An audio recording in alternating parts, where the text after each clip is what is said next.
నమస్తే. కంట్రీ న్యూస్కు స్వాగతం. సచిన్ బిడ్డకు తల్లిగాబోతున్న సీమా హైదర్. 2024 సంవత్సరం మొదటి రోజున సీమా హైదర్ మళ్ళీ వార్తల్లో నిలిచింది. ఈసారి సీమా తమకు సంబంధించి గుడ్ న్యూస్ చెప్పింది. ఈ ఏడాది సచిన్ బిడ్డకు సీమా హైదర్ తల్లి కాబోతుంది. ఒక ప్రైవేట్ ఛానల్కు ఇచ్చిన ఇంటర్వ్యూలో సచిన్ ఈ విషయాన్ని వెల్లడించారు. త్వరలోనే శుభవార్త అందిస్తాం అని సీమా హైదర్ అన్నారు. పాకిస్తాన్ నుంచి భారత్కు పారిపోయి వచ్చిన సీమకు ఇది 5వ సంతానం.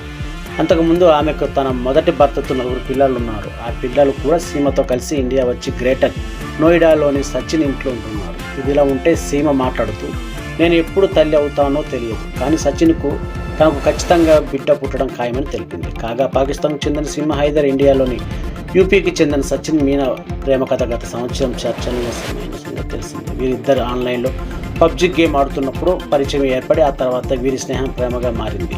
ఆ తర్వాత నేపాల్లో వీరు కలుసుకుని అక్కడే పెళ్లి చేసుకున్నారు. ఆ తర్వాత గత ఏడాది సీమ తన 4 పిల్లలతో పాకిస్తాన్ నుంచి గ్రేటర్ నోయిడాలో ఉంటున్న సచిన్ ఇంటికి వచ్చింది. పోలీసులు వీరిద్దరిని అదుపులోకి తీసుకుని విచారించారు. ఆ తర్వాత ప్రయాణ ఆంక్షల షరతులతో వారిని విడుదల చేశారు. సీమ సచిన్ల ప్రేమ వ్యవహారం భారత్ పాకిస్తాన్ మధ్య చర్చనీయాంశమైంది. సామాన్యుల నుంచి రాజకీయ నాయకుల వరకు అందరూ ఈ విషయంపై ఆసక్తి చూపారు.